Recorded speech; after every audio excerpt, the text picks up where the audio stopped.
speak moron as well as you, but let me try. What the hell is supposed to do, you moron? It's a moron. That's not against the law. Gun! You fucking moron! Stuff like Batman. Because he is Batman, you moron. What are you, a fucking moron? You moron. Drop dead. Moron. Whoa! Up here, you morons. Stepping morons like yourself. Me down, you moron! Hey, moron! I can just hear mine outside, and that's where the window closed. It's nice tropical weather that we're having, guys. It's definitely about that far off Ted caravan if the weather's like this all weekend. Definitely changed since last week. Just think, guys, we potentially could be stuck in a caravan where no pubs open, no shops open to buy a drink, no football on, and just your company purely because old Lizzie's popped it. Sure, there'll be some like lower amateur fucking Fife game we could go watch and heckle abuse at the side of the. Oh, I didn't even mention that we were in Fife. Fucking hell. The good thing is obviously we're not that far away. You imagine, say we're going to a caravan park in bloody Middlesbrough or something. Because at least you're an hour away from home. So like if you're like if there's none today, like I'll be coming home. One way or another. Middlesbrough. I couldn't think of anywhere. I just got a random place. Middlesbrough. That's depressing even when there's stuff today, never mind when it's not today. Is that not point like the worst place to live in the whole of the UK? This is where Burnsy wants to go on these holidays. Sorry to anyone who's from Middlesbrough, but I'm sure you don't have like data to be listening to us anyway. That's where Flappy stays. That says all.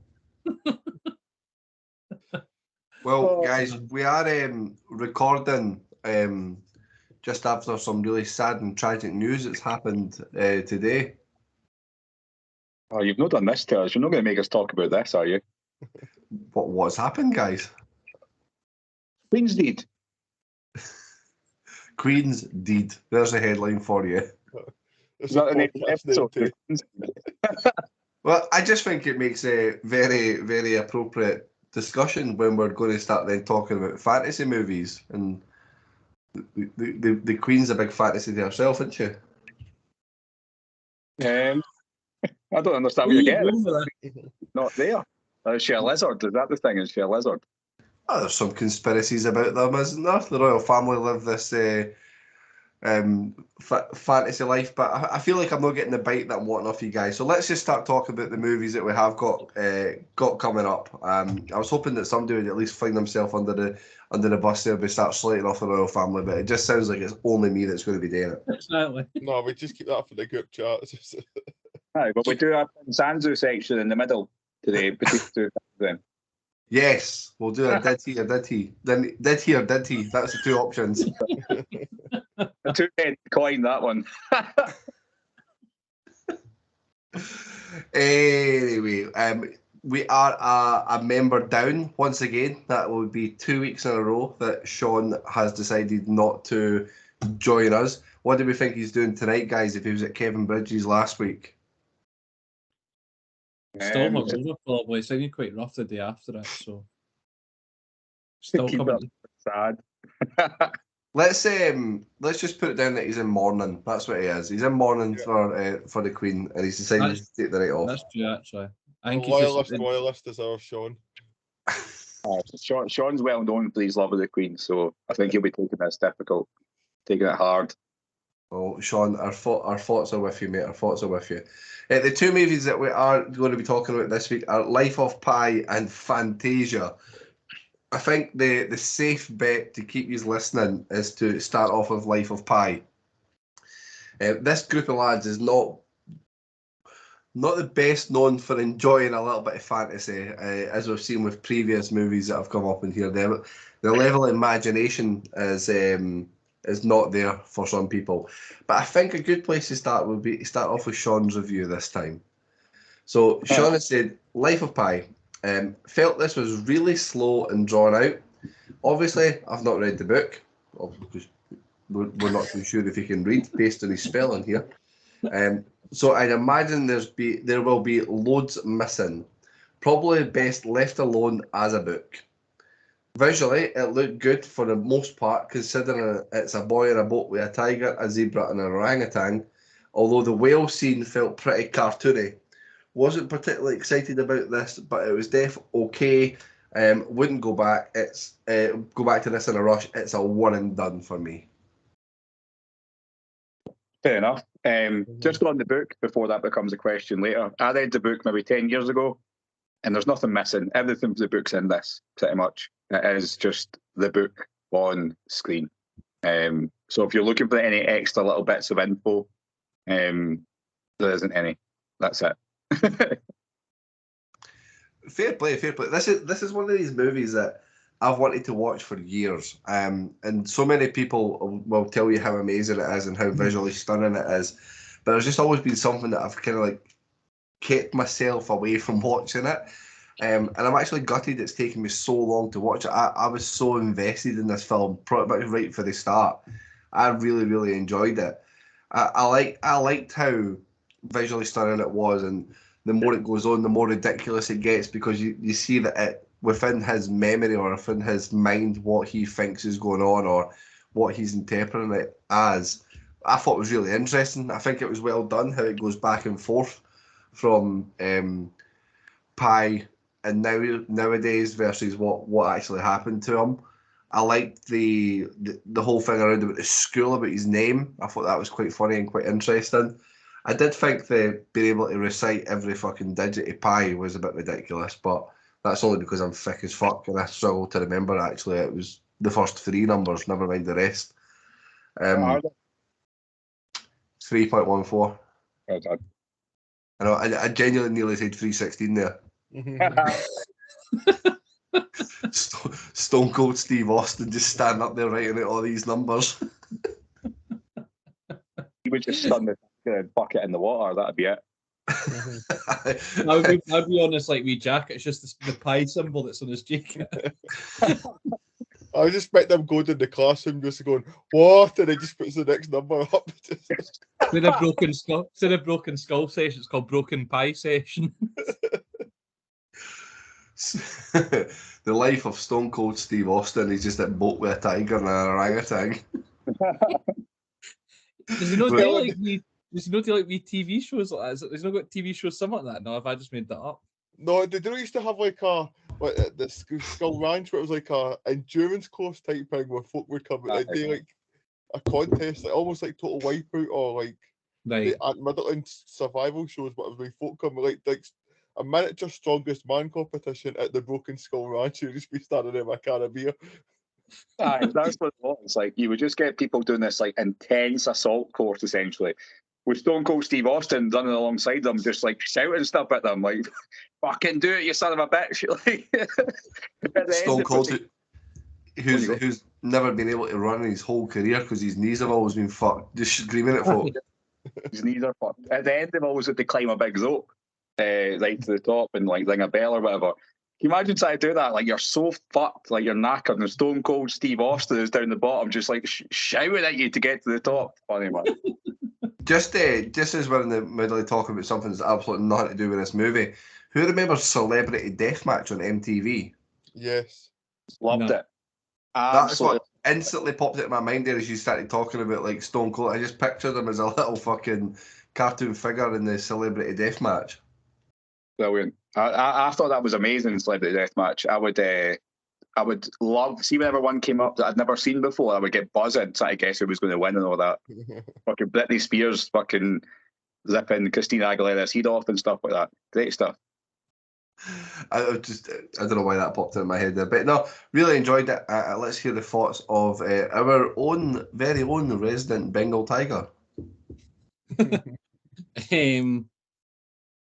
Yeah, I've not got much imagination. As you were obviously one of those that you were pointing your comment at earlier, Kyle. So going into this week, I think when it came up in the field, I was quite disgusted that we're going to have to watch two films for fantasy. So yeah, it's like it has sort of good points that you and Sean have already touched that in terms of visual. It's good. The flashbacks are good. You're kind of quite interested to an extent to see what is in his mind and what he remembers and what's sort of fantasy and all that stuff. The story itself didn't really interest me. I think at the beginning I was quite invested in it when his family were all there, but when they all sort of die, the trials and tribulations that it has, I just felt it was really long. I know it was only 2 hours, but it just seemed to go.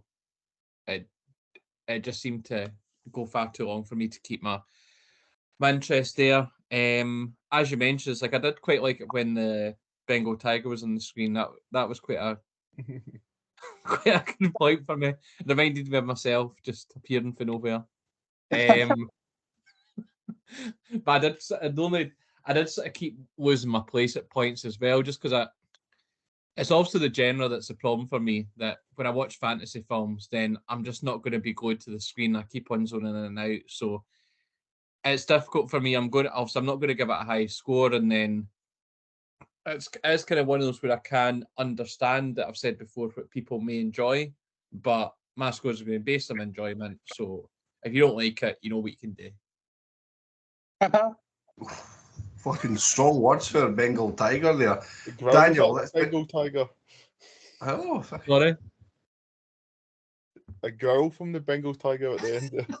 It was a girl, You coming to me, Kyle? Yep. So I read the book, right? So when it's not often that a book becomes quite a sort of mainstream pop culture thing. I was like, oh, you should read that book that's out, especially for just like a fiction novel.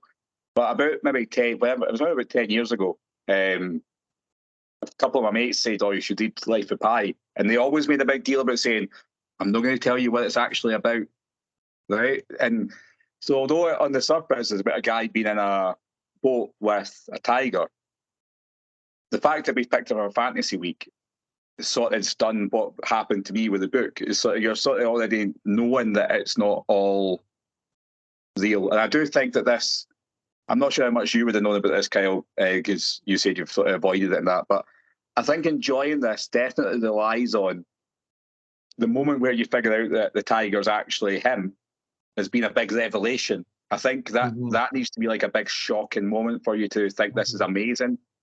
Whereas for me, it's sort of okay. It's kind of obvious as it goes. And the worst thing, like when you read the book, it's more obvious because it's like slower as you go through it. So maybe about 60% the way through the book, I was like, oh, right, okay, these aren't actually animals. These are people. And it's all just in his head. And this is how he's coping with it. So once you know that and you start to look at it differently. So I found it quite interesting when I went to see it at the cinema because I knew the story. And I thought, how are they going to make this interesting? But I think what they've done is put all of it into the visual impact of it, because it does look incredible, to be fair. I think even now, how old is this? Maybe it must be about 6 or 7 years old. Not even older than that, surely. It's 10 years. 10 years. So God, I must have read the book maybe 12, 13 years ago then. So it does look great, especially since it's 10 years old. I watched it on the big giant TV, and that does make a difference. I think if you were to watch this on a laptop or on a smaller device, it's not going to have the same impact. I do think it needs like quite a big screen feel to it to keep you interested, because ultimately him sitting on the wee raft and doing all the shit and counting how many fucking crackers he's got and all that sort of stuff isn't all that exciting. It's sort of, it drifts along, and then you get these little wee moments where, like the flying fish landing in the boat, it's like a little bit of hope that he gets. And then he's about to give up, and then something else happens, and he's got a bit of hope. And then it goes in this sort of cycle of almost giving up and then getting a bit of hope back. And I think the underlying message is supposed to be about religion and like faith and having faith, and that's what will get you through it and give you all this hope. And I feel like that they don't do enough with that. So they do a lot of the start about all these different religions, and he talks about a little bit at the end. But either you lean all the way into that and basically say that God saved them, or you don't mention it at all and just make it all about this fantasy in the boat. I feel like the movie didn't, maybe you could have cut all that out from the book and made it a better movie, because ultimately at the start, who really cares about him sitting down the table having breakfast and saying, I'm a Christian and a Muslim and a Hindu? Like, it didn't matter. None of it mattered. So I don't know, I just felt like it was a wee wasted. What did you think, Kyle? On that point there, I weirdly really enjoyed the bit when he was like fluttering between the different religions and he was trying to understand who he was and what he was. Because what I thought was interesting about it is the preconception that he could only have one. You're not allowed any more. You have to just know this. You just have to do that. And there was so many rules, and he wanted to test those rules as a young kid because he didn't know what he was. And I just think that was quite an impactful thing of the thought process of like, but why should he just have to go in that one religion because that's where he's from? Why can't he just look at other things and be accepted by his family? But then his dad makes it very much a big, like, he's going to be disciplined because he's looking at other things, or he's not being a man. I need him to learn these things. It was just I thought it was quite an interesting way that the movie was going. Yeah, I mean, especially when I read it, it feels a wee bit like it's an anti-atheist movie. Basically, say as long as you believe in some sort of religion, it's sound. But it's if you don't believe in any of them, that's when there's an issue. You know what I mean? Like, I feel like that's kind of the underlying message of the whole religious aspect, because it doesn't matter if you're Hindu or Muslim or Christian or Jewish, they're all of them together. As long as you believe in something, and if you don't, you're just like his dad, who's a cunt. Which, I don't know, it doesn't quite land for me. I think if you are someone who's quite spiritual and religious, this would land a lot better, because that's the main theme about it, is like having faith and all this sort of stuff. But a handful of moments that I do like, I think an underrated part in this is Gerard Depardieu as the chef, who's barely in it. And you only really get to see him in a couple of scenes. But see later on, like an hour later in the movie, when he describes that the hyena was actually the... Spoilers, folks, by the way, for anyone listening. That the hyena was actually the chef. It made sense. He did a good enough job in like a couple of minutes of screen time to make you believe that he was an evil, horrible cunt that would do all these things. And that's something that I thought he did a fantastic job in. Because I thought when they did the movie, they would have spent a lot of time building up his character that seemed quite horrible. But you just get that couple of scenes and you get enough of it and you know. But it's on you go. I was going to say that it's quite interesting. So I'll be totally honest. So see, when it hit my stage of realizing that those animals were people was so late to the point where I think they actually mentioned it before it clicked for me that fuck, that was actually the cook and that was such and such, because I was just so sucked in with what was going on in the movie. And it's probably a big thumbs up to the film in that aspect. I was so sucked into it that it didn't even cross my mind to start thinking about what else it could be. And I think that's a good thing. Like I said at the start, I think you need that to enjoy this. I'd imagine you're probably going to score this a lot higher than Burnsy because you had that investment in it. If it doesn't grab you, then you're never going to really care much about it. The one bit, I felt this both with the book and the movie, right? And I've not looked it up because I thought this might come up in some trivia, right? Because there must be something, everything's symbolic, right? The tiger, the hyena, the chimpanzee mum, it's all symbolic, right? What I don't get is the cannibalistic island that was eating people and animals or whatever, and they had to get off it. But literally just thinking the same thing there, and I don't think I came across it in the trivia. Like, what was that meant to symbolise? That is the one thing that does through me. I don't know if that's meant to be the sea itself, possibly. I don't know. Did he start to... Is that symbolising him eating the other passengers eventually? Like eating the bodies, and he's a cannibal? And all that was left of them was, I don't know. I've never quite understood it. I think that's very open to perception. But would the movie have suffered if you just ditched that bit? I think you could have cut that all out and it would have made no difference to the film. It just felt like a bit of a waste, a bit of a side plot for nowhere. But I know overall, it's an enjoyable experience. You're talking about being sad earlier on. Did anyone else get quite sad when Richard Parker was off, couldn't get back on the boat, or he was trying really hard to get back on the boat? I was honestly like itching at that point. I'm like, fucking hurry up, man. Like, why is this wait to night time before he's got back on? as he's building this fucking raft. But then again, like, because again, I'm still thinking this is an Bengal tiger to take. Because I'm like, get your hands around there and pull it up, but you're actually fucking petrified at that point. It's when its wee face is just peeking up at him and it's like soaking wet and it's panicking and it can't get out. I was getting a wee bit teary. Same. Poor Richard Parker. I actually went to see this at the cinema initially with an ex, like with a girl, and they started bursting out crying when Richard Parker he thought he was going to die. Turns out he's a figment of your imagination, so it doesn't matter. But think about it, that's been Pie that's been stuck outside the boat, unable to get back in, and then... And to get back in, he had to release his inner tiger to fight enough to make it, because he's not got that in him naturally. You know what I mean? I mean, I think I'm actually convincing myself to up my score the more I talk about this. What did you think, Hunter? See, for me, I think I should have said this not being a first time viewing, knowing what's coming at the end, it does take away a lot from it. And I think going back and watching similar to what you said, Kyle, I enjoyed I think the only thing I can remember from it was the ending. And going back and watching it, I enjoyed the build up again of his life story. But I think the fact of from when it takes away. I think this is obviously why he's just fucking talking lies, and as an experienced liar, I am aware of this. But during the main body of the film, when he's out at sea, there's no more flashbacks. I think that's to say that isn't real life essentially. And the other bits are obviously go back to him when he's speaking to the writer, and so as you get that at the start and you get it at the end when he tells the true story of what happened, but you don't get it during that main body of the film. I think that's obviously another clear sign of what's real and what's not in this film. But again, somewhat what you've said, Daniel, the visuals are great. Even like some of the, as I say, we do on the carnivorous island, like where it's all lit up and whatever else. I mean, it does look stunning. But again, I just did have a think there about what the carnivorous island could be. And I just wondered if that was maybe humanity itself.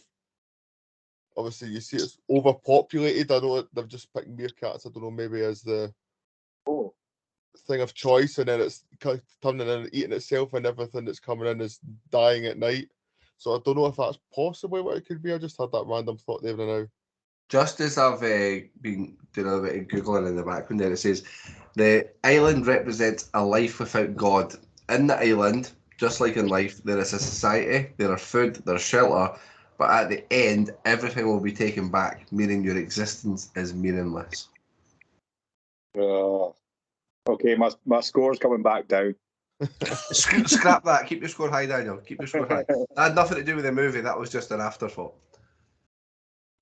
I like Hunter's better. Hunter's idea is much better. There we go. See, just take religion out and everything's much better. I guess it should be the story for this film. Just clip that and put that around everywhere in the world. But again, and I think because of obviously not being a first time viewing, and I think it does lose that, as I've said, it loses that wow factor. But then also, I think I didn't anywhere near enjoy this as much as what maybe people do. I don't know what it is. It's one of those things. I think many people, it will be a one and done for some people, and because they've maybe only seen it once and they've still got that feeling of when they watched it or how they remember it, that it will score high for some people, and then also with people of faith, is what Daniel said as well, they will score high as well. But I think for me, I think, as I said, it loses so much of a wow factor, and I don't even know what I would have scored that had you asked me for my score beforehand, but I know it's definitely, I'd imagine it's dropped a fair bit since then.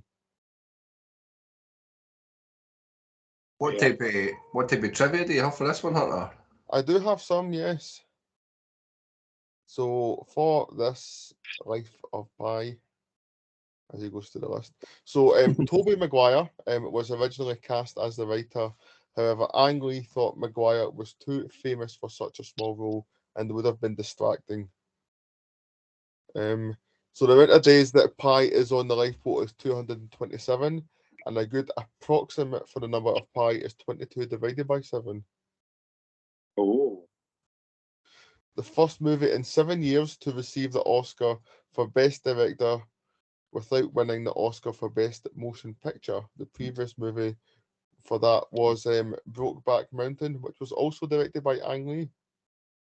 That's interesting. Yep. So, which one? So it won Best Director but didn't win Best Picture. Yep, both times. Wow. The only Best Picture Oscar nominee that year that was not nominated in any of the acting categories. Now, if you ask me, definitely some racial undertones from the Oscar nominee people.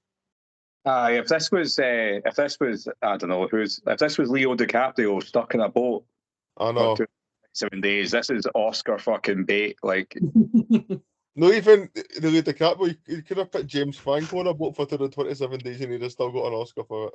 yeah. Have you seen do you know who won the Oscar Best Picture for that year?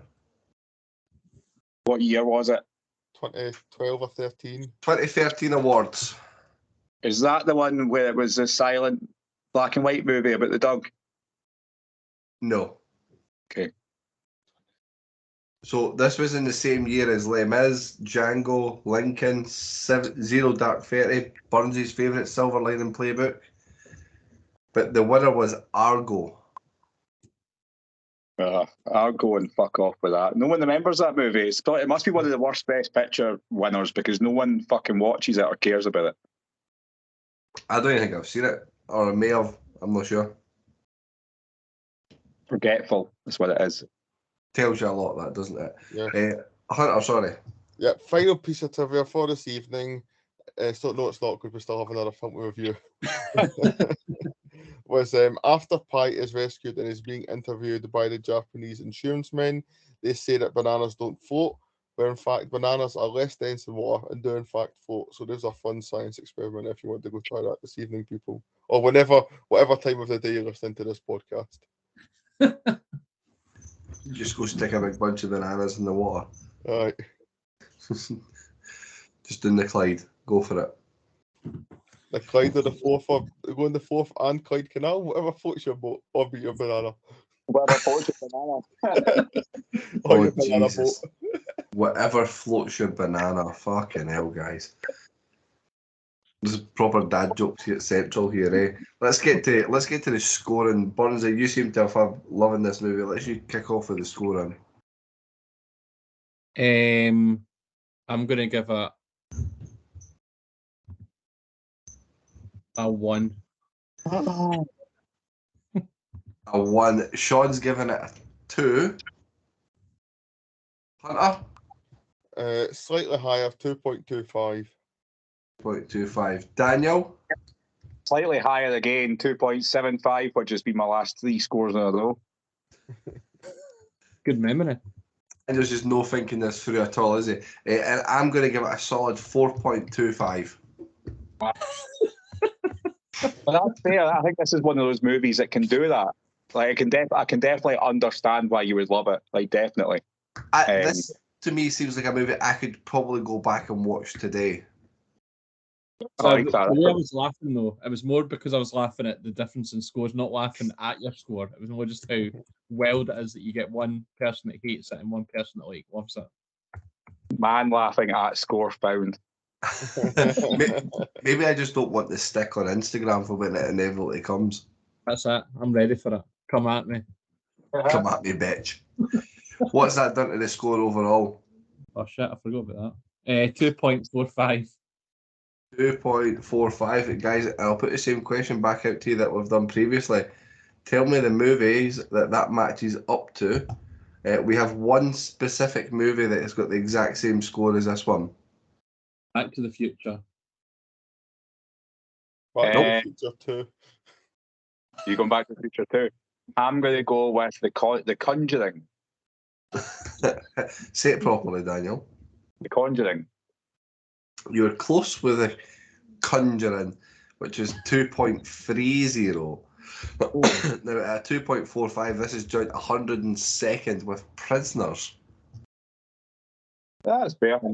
Can't remember that film either. You loved it, Burnsy. That was the one where Wolverine and the wee guy that kidnapped his daughter. Hugh Jackman, I mean, not actual Wolverine. No lost. That'd have been a much better film. Let's not spend time trying to explain movies that Burnsy's already seen. We can leave that up to him there. But that does bring us into a 2.45 for the scoring for it.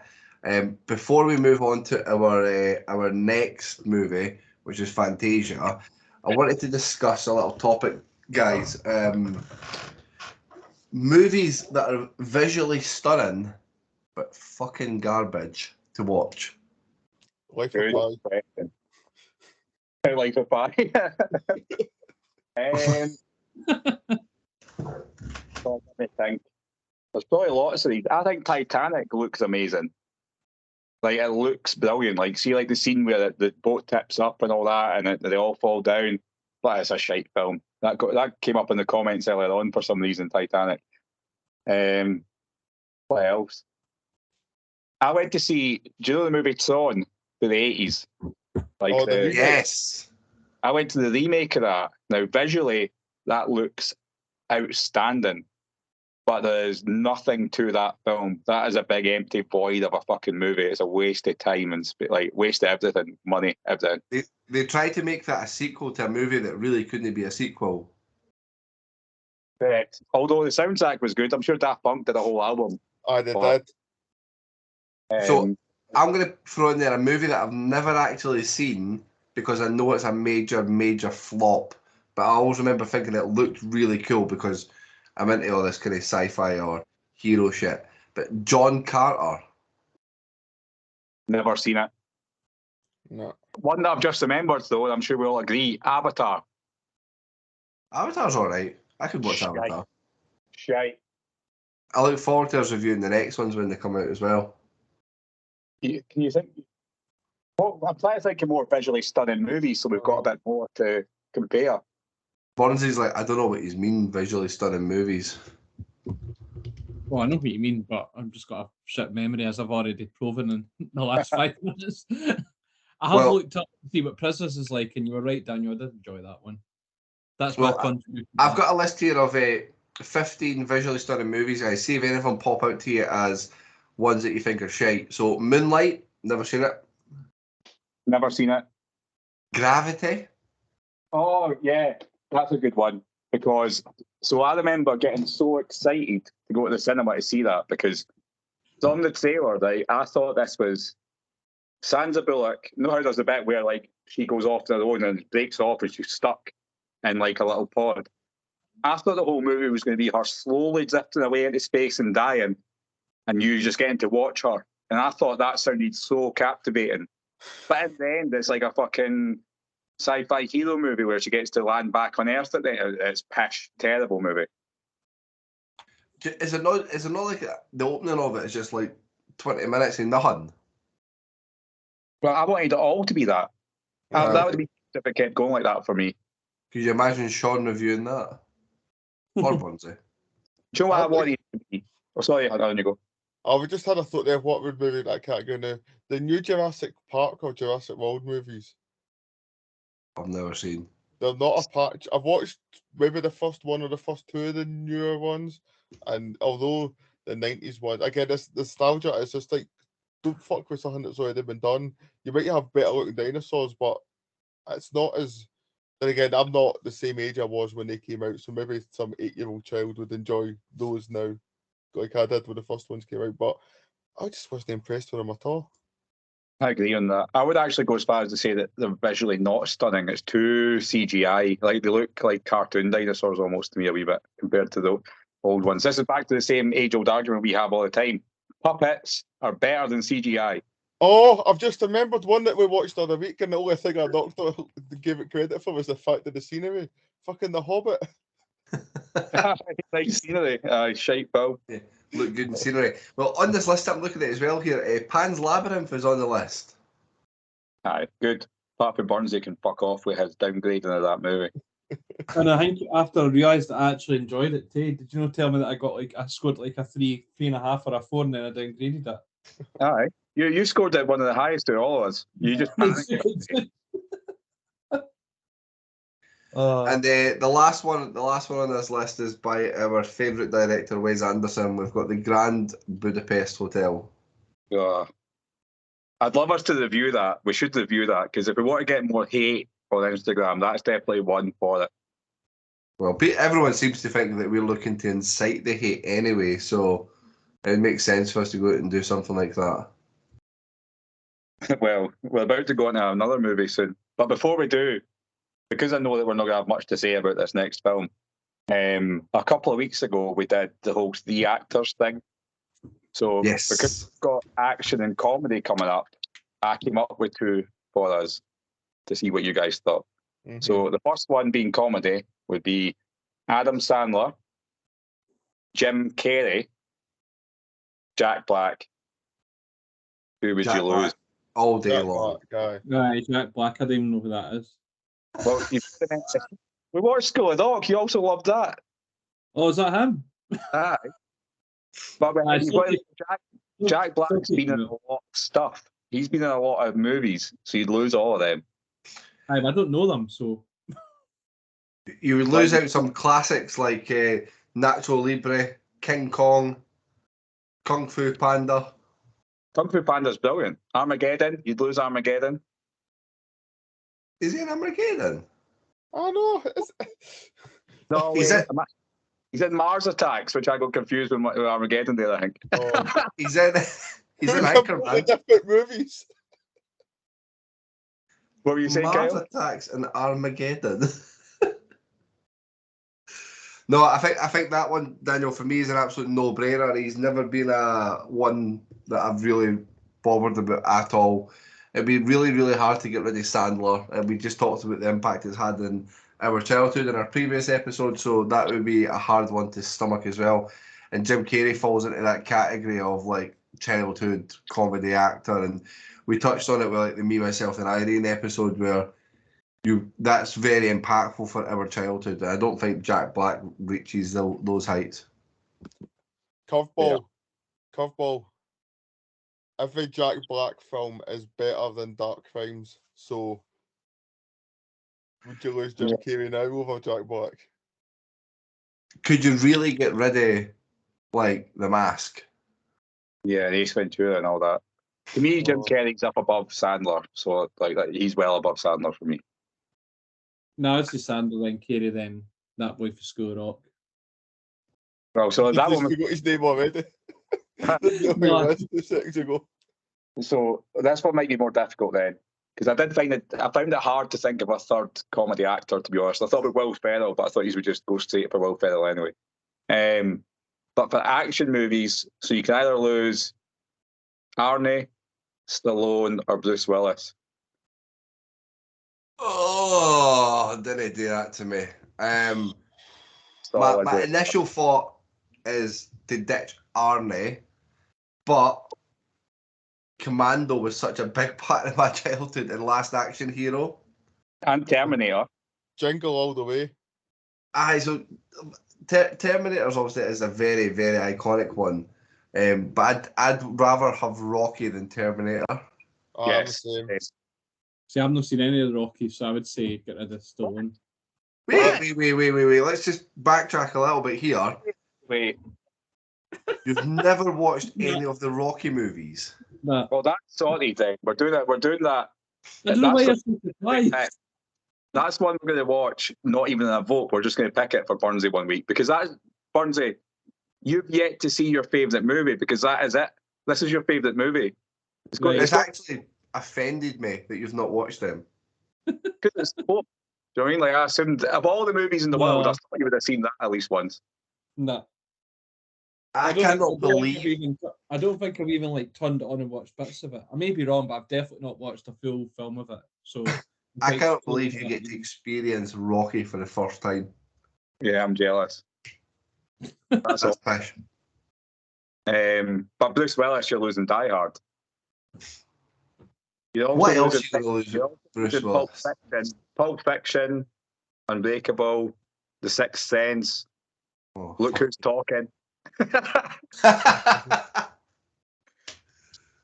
there amongst that? Oh, kindergarten cop. You'd be losing that way, aren't they? So this one's easy for me. I would lose Bruce Willis because I don't have Die Hard as high as it in my mind as everyone else. I think for most people, Die Hard's like the iconic action movie.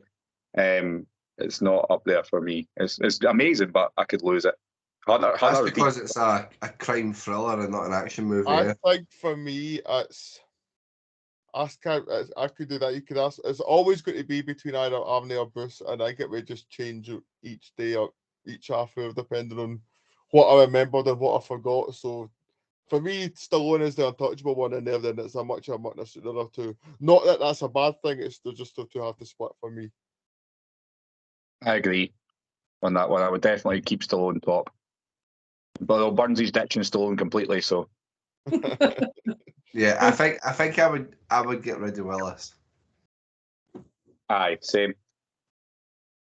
Well, hopefully, guys, we'll put this on the Instagram and you can have a go at who you would get rid of. Thinking especially those three for the action stars.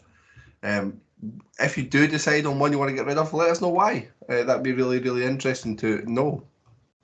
Because the next however long we're going to talk is not going to be that interesting for you.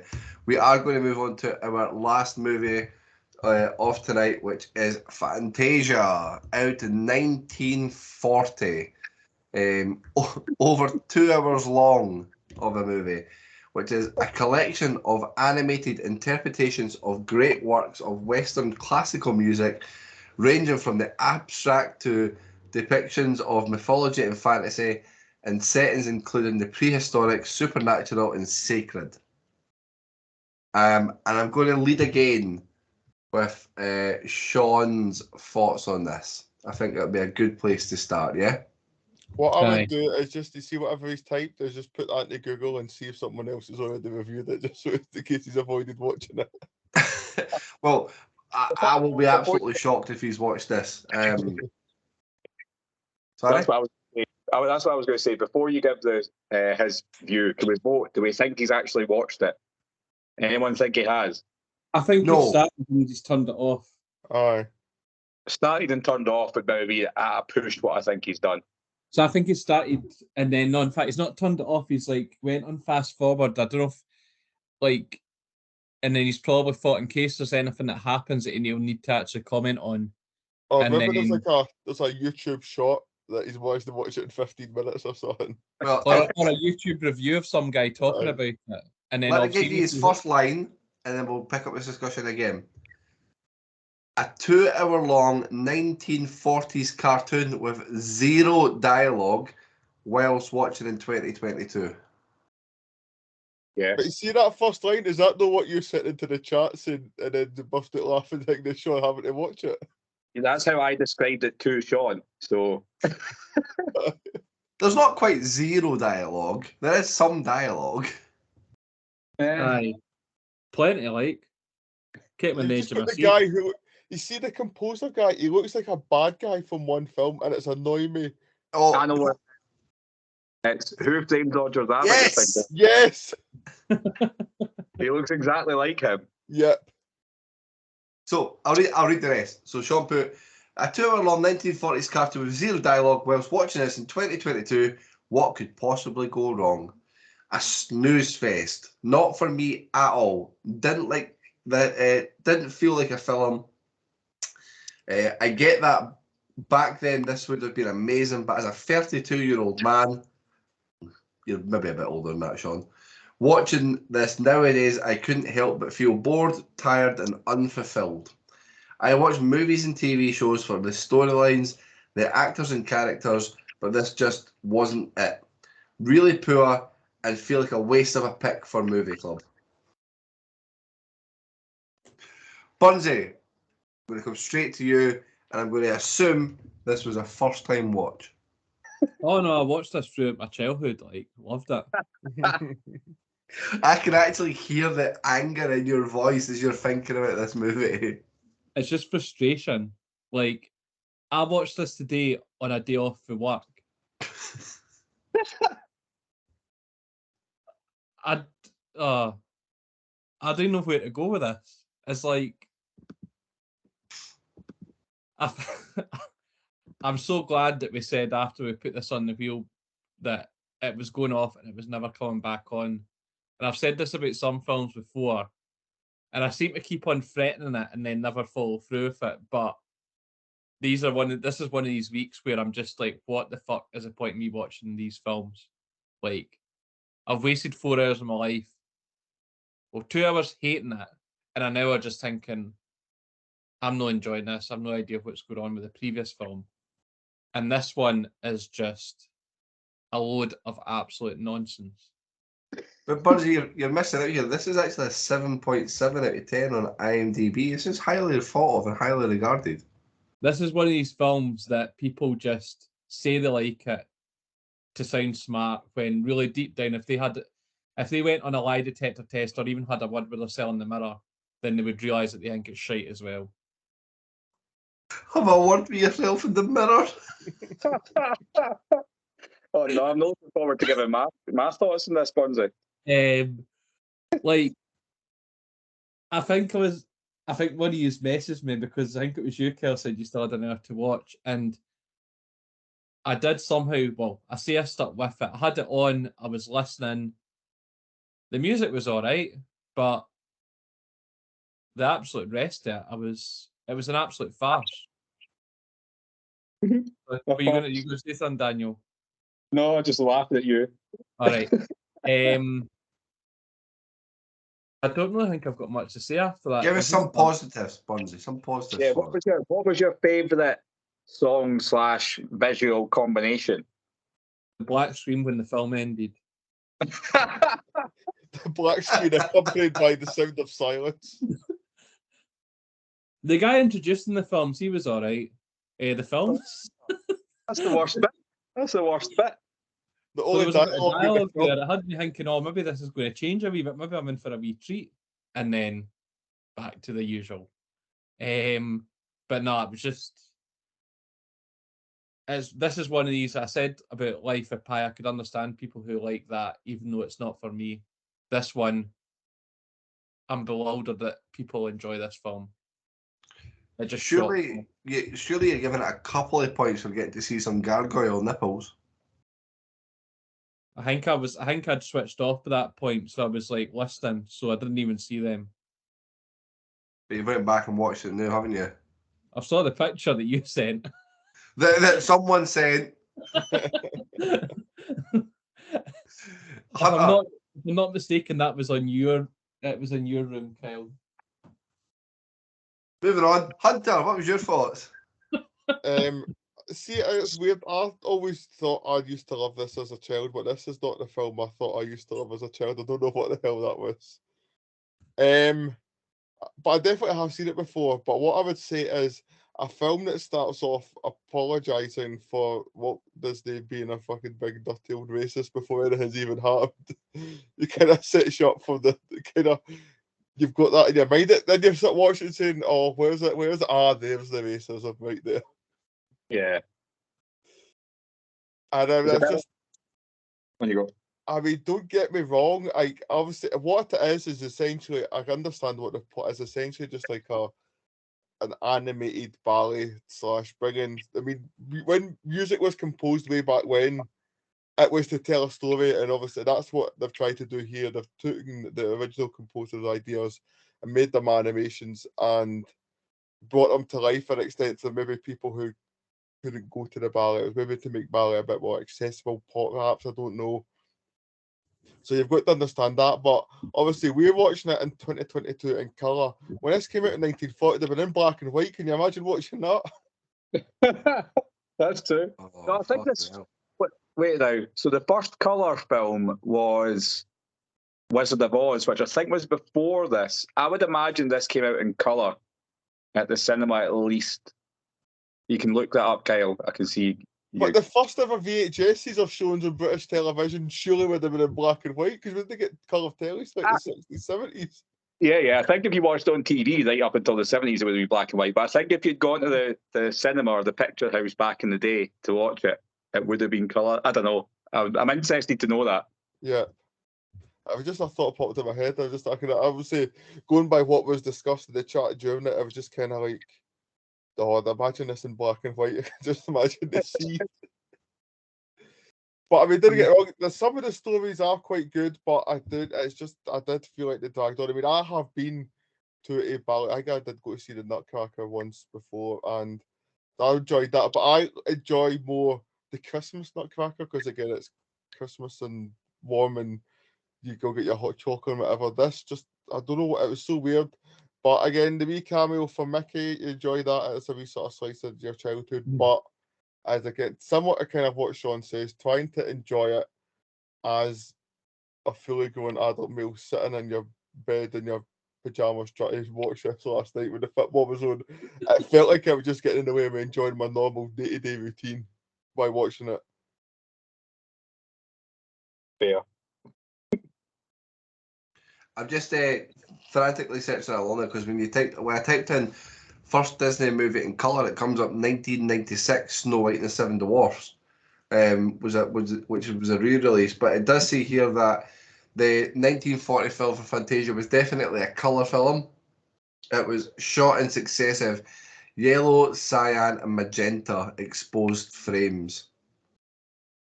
So it wouldn't have looked great. It was like old TVs only had those three colours. It was like a mix of whatever those three colours you could make, essentially. So see this movie, right? Now, fantasy movies, when Daniel puts it out there and says to us, like, pick your 4 movies, we're going to put them on Instagram, we're going to let Instagram decide. Typically, we get one from each of us ends up in the final 4. But I don't know what's happened this week because both movies that we watched for this week were actually suggestions of mine. As much as Burnsy loves it when I suggest a movie. But I had in my mind Fantasia being excellent because I really loved the computer game. So I don't know if you remember the old, I think it might have even been a Mega Drive or a Sega Genesis. Yes, Mega Drive.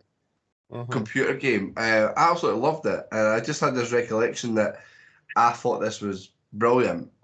But it was a rough watch. Like, it was tough.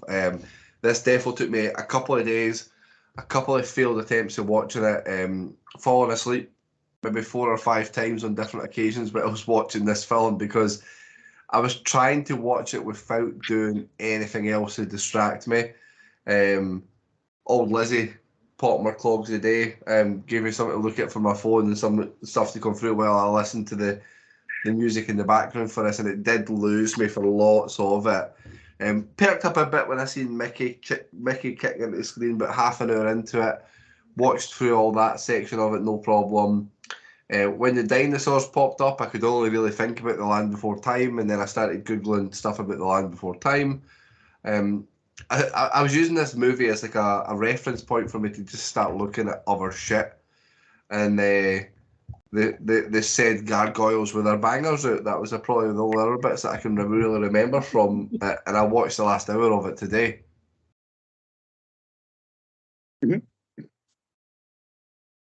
No more thoughts? I don't think I've got any more to give for it, to be honest. Like, the Nutcracker music was quite good. There was little bits of music that kicked in that I feel like I remembered, and I go on all the time about not even paying attention to music in movies, so a lot of it meant fuck all to me, to be honest.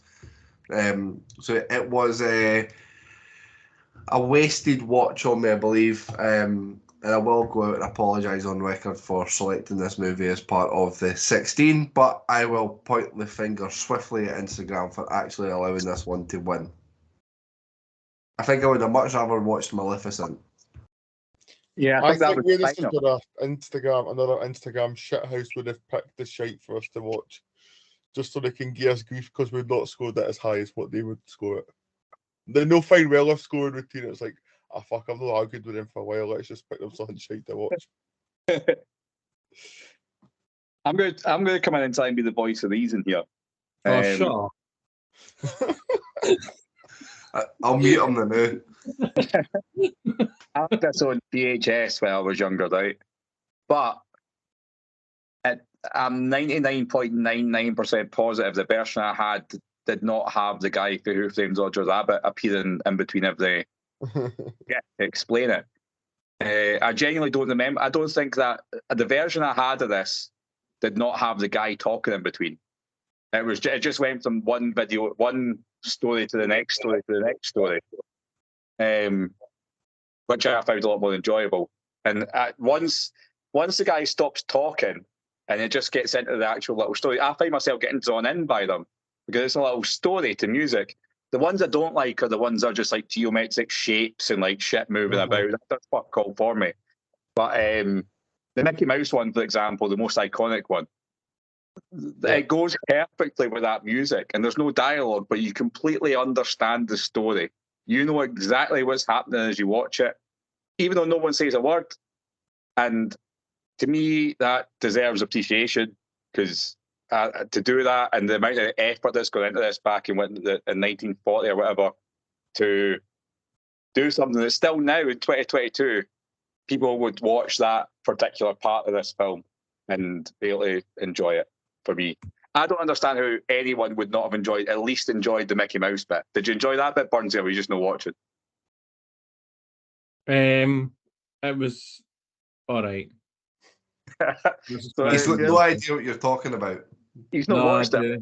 No, I did. To be honest, it's like I was thinking like I've got quite. I left it quite late before the podcast. I was thinking I've probably got stuff I could actually do for an hour, but I thought I better not. So the thing is, if I didn't watch it, I wouldn't be so frustrated right now. Actually, spending 2 hours of my life watching it.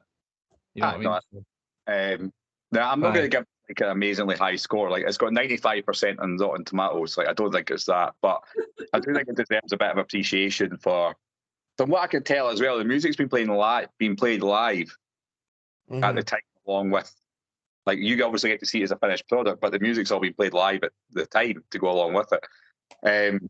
The bits that I did like were the Mickey Mouse bit, the dinosaurs, and the centaurs. I like the centaur story, with the little cherubs and all the women, the male fucking half horse, half men people, and all the little sort of Greek mythology stories. I quite like that one. But yeah, outside that, it does get a bit shitty, and it's hard to sit through, especially with the guy coming in between and explaining why. And the annoying thing is the guy comes in between and he tells you basically a bit about the next plot and the story. And it's doing it for me. Let me just figure it out for myself. Like, fuck off, little fucking Roger Rabbit cunt. I'm sure he's like one of the world's most famous composers ever as well. Of course he will be. He'll be top of the chain. What were you going to say, Burnsy? I was just going to say, I think for me, also I mentioned that and said it was one of the parts that I think I needed, because there's probably scenes in it that I don't know, maybe because of, like, you might have watched like loads of Disney films, and maybe, I don't know, maybe there is or maybe there isn't, but there's bits that maybe relate to other films. I'm just making it up as I go along here, but no. Just Mickey Mouse. Apart from that, there's nothing else. Whereas I think it helped me a wee bit in terms of I needed that explanation, and I guess it probably, if I wasn't enjoying a particular scene, then if I was switching off and that guy came back and he was like, oh, here's something different, then it would grab my attention again. Whereas if because I wasn't enjoying it, as I've said, then I would have just carried on switching off, because even if the music changed, then I might have still been like, oh, it's still the same stuff, and then carry on just like zoning out and all that. So I think I guess it's different. I think if you're right into the film, then you don't need that. Whereas if you're like me, you probably do need somebody a way of sort of drawing you back in and getting your interest back. It definitely helped that I was stoned when I watched this, just to put it out. and I think that did play a big part in my enjoyment of it, because I was able to just sit and watch it and enjoy it and not be distracted and enjoy all the nice pretty colours on the screen and the nice music that takes you away in a different place. But yeah, I'm not going to go on about it too much. I just think it's got its place. It's iconic. Everybody knows it. Everybody knows bits from it. And in terms of like the interactive stuff and get to see shit like that on screen, like animated at the same time as like people, that was all how groundbreaking that must have been at the time compared to now. That's about all my defences of this film that I could muster up. It's a very acquired taste. I would imagine 99% of folk would hate it. You sound very much like you're on the cuffs, Daniel. You sounded like the people in our comment section. You forgot about how artistic this was. No, but I'm saying that's the bit I appreciated. I also, unlike him, don't think that people who think differently are incorrect because he's a wanker. Please go to the comments to some recently added posts to see what we are talking about there. Well, let's get to the scoring on there. I'm going to kick off with Sean's score straight away. He's given it a 0.5 and put the brackets. It's still not as bad as Zulu Dawn. Yeah. Bonzi? 0.25, and I'll echo Sean's comment. Hunter?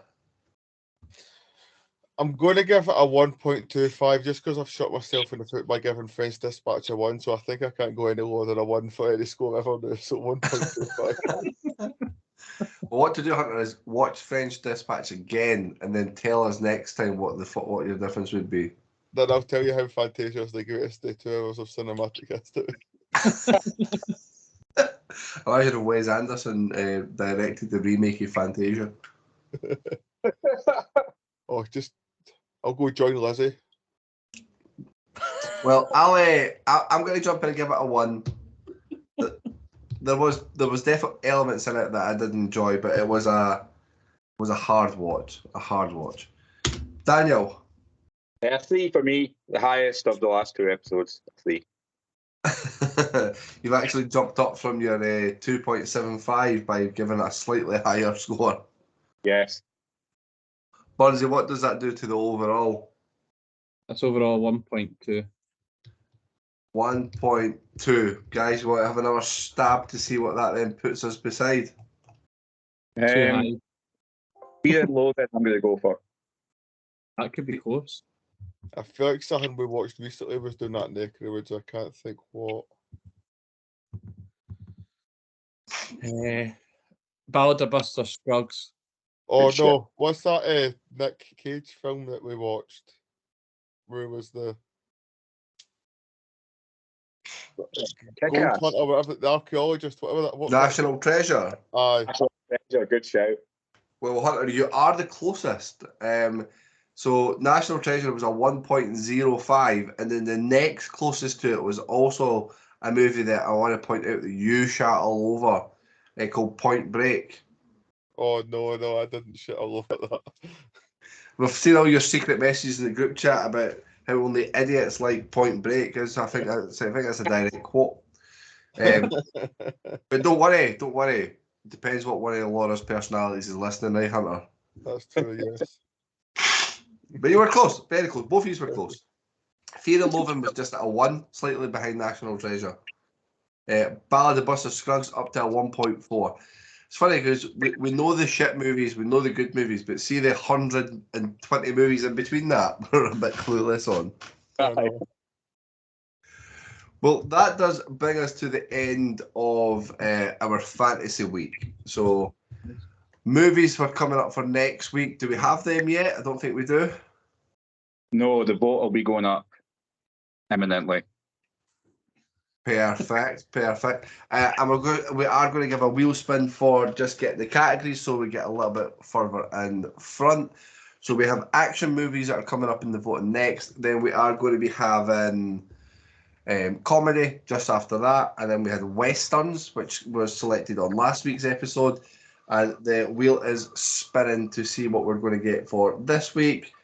And we're going to go straight from westerns to historical movies. Bunzy's having an absolute nightmare with the selections of movies that are coming up. I'm just doing a 2-week holiday now. Like, I'm just putting myself all-inclusive somewhere. I'm not watching these 2 sets of movies coming up. No, I think you're going to be genuinely surprised because there's been loads of stuff you've thought, oh, because this was set in the past, I wouldn't like it, but I actually liked it. There's going to be stuff like and I think what a Western is in your mind is just like cowboys shooting Indians and boring, but there's all different types of Westerns, there's all different levels. It'll be good. That's usually the Westerns that you've picked. I don't know, you picked them. No, the ones that I've had before that you've put on the votes is just cowboys shooting Indians. No, it's not. The Battle of the Buster Scruggs had a guy with no arms and legs getting chucked in the river. That was not a That movie. was awesome. Forgot how Didn't much you I loved chuck that in one. a- Right enough. Gave it a big Once fat Upon a zero. I Time think. in the West, if you want a little bit of comedic choice in there. We could get some comedy stuff. I'm thinking Young Guns could go in there. That's kind of like more modern than that. You quite like Young Guns, I think. Right. We could add for historical. We could put Capone on that one. Get that to fuck. I mean, how would we categorise in historical? Is it just a film that was released in the past, or a film based on something that's happened in the past? Yes, based on historical events. On that note, I need to go for the piss. You can finish it up yourself. Well, that does bring us to the end, guys. Daniel is quickly vacating the recording at the moment, but if you want to keep in touch with Daniel on our Instagram, please just jump onto Morons Review Movies on Instagram. Get involved with the voting as well. So if you want us to watch movies, it typically sounds like you hate us by choosing things like Fantasia for us to watch when there was 14 other movies that we could have had there. So that is you guys to blame. But thank you very much for the votes that you have been doing. Thank you very much for listening. And as Morons, bid you farewell. Can't you ever Sorry I don't speak moron as well as you, but let me try. What the hell is supposed to do, you moron? It's a moron. That's not against the law. Gun! You fucking moron! Stuff like Batman. Because he is Batman, you moron. What are you, a fucking moron? You moron. Drop dead. Moron. Whoa! Up here, you morons. Stepping morons like yourself. Me down, you moron! Hey, moron! Bid you farewell and good luck, morons. Bye.